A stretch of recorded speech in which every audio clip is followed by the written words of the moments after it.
Hola, mi nombre es Angélica Reyes y junto con mis compañeras Rachel Firvida, Estefany Muñoz y Carla Arrieche, básicamente nuestro equipo va a analizar el caso de un estudiante de 20 años que presenta múltiples dificultades sensoriales que están afectando directamente su vida académica, emocional y social. Empezaré dando un poco de introducción y seguiré hablando sobre la visión y la percepción visual. Y es que al leer el caso de manera individual y consolidarlo en grupo, logramos identificar una lista de problemas pues que son como que principales que están asociados a los sentidos. Lo primero es que presenta fatiga visual por pantallas y tiene dificultades académicas.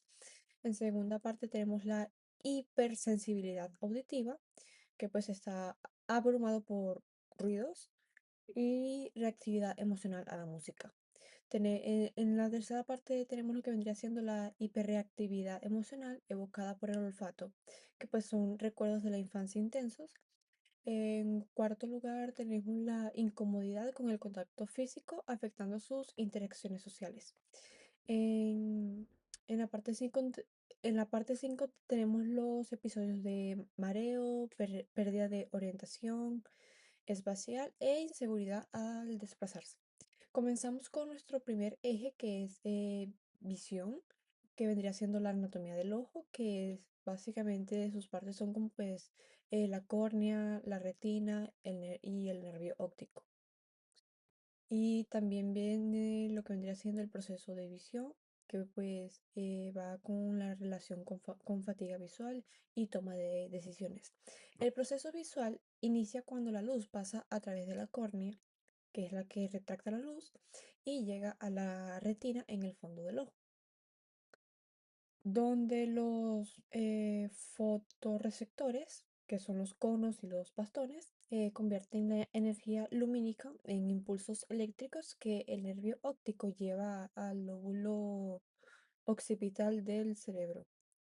En el caso del estudiante, las largas horas frente a las pantallas exigen una acomodación constante de la córnea, el cristalino y la musculatura ocular, lo que produce fatiga visual. Y es que, pues, al verse afectada la agudeza visual y aparecer el agotamiento físico, va como que disminuyendo la velocidad de procesamiento de información, lo que interfiere directamente en su toma de decisiones académicas y cotidianas, ya que un cerebro cansado visualmente opta por atajos cognitivos y comete más errores y evita tareas complejas. Y es que esto conecta con la percepción visual, y es que como que influye en emociones y procesamientos de información como tal. La percepción no es solo ver, es interpretar como tal, ya que si la información visual se procesa con dificultad debido a la fatiga, el estudiante puede como que percibir su entorno de estudio como un ambiente hostil o demandante. Y es que lo que activa el sistema de alerta del el cerebro que vendría siendo la amígdala, eh, como tal viene generando frustración, ansiedad y un estado emocional de irritabilidad constante. Hola, mi nombre es Rachel Firvida. Continuando con el análisis, abordaremos el eje de la audición, estructura del oído, oído externo, medio e interno, su función, el impacto del ruido y la música en emociones y conductas. Fisiológicamente, el oído se divide en tres partes. El oído externo, que capta las ondas sonoras y las dirige por el canal auditivo. El oído medio, que junto con la membrana timpánica y los huesecillos amplifican estas ondas. Y finalmente, el oído interno, que contiene la cóclea, donde están las células ciliadas que transforman esas ondas de vibración física en impulsos eléctricos que viajan por el nervio vestíbulo coclear hasta la zona auditiva.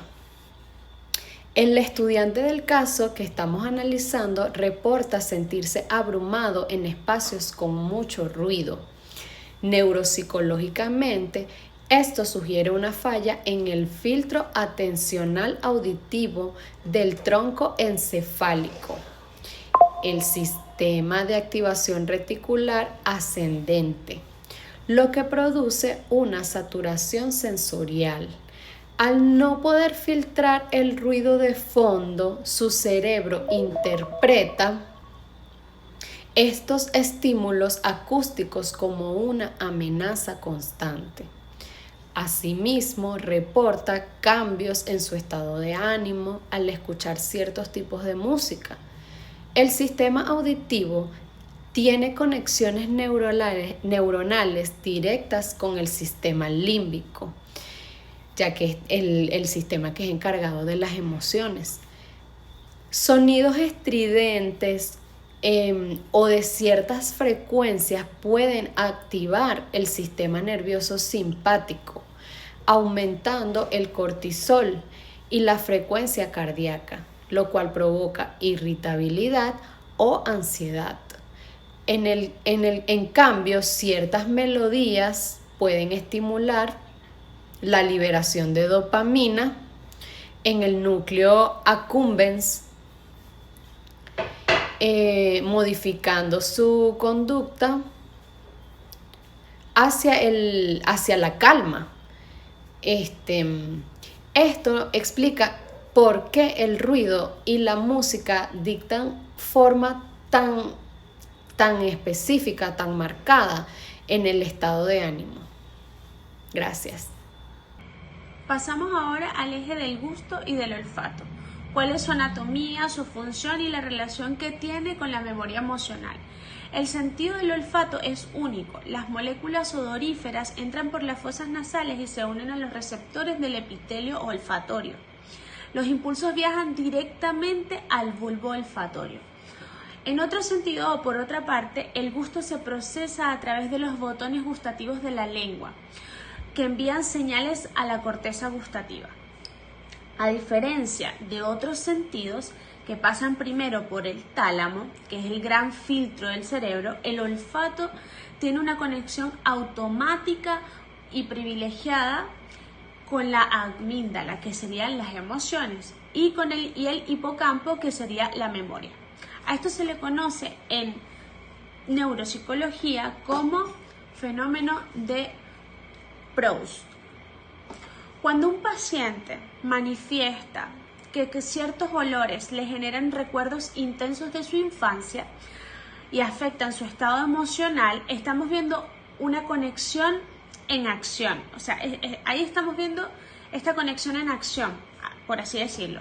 Un olor representa activamente la huella, ¿cómo podríamos decirlo? La huella guardada en el hipocampo y tiñe con carga emocional original procesada por la amígdala. Entonces, dependiendo de si el recuerdo es bueno o malo, positivo o negativo, o agradable o traumático, esta evocación olfativa puede desatar de manera automática nostalgia, alegría, tristeza, rabia, distintos tipos de emociones y un pico de ansiedad o tristeza que el estudiante o el paciente no podría controlar de forma consciente.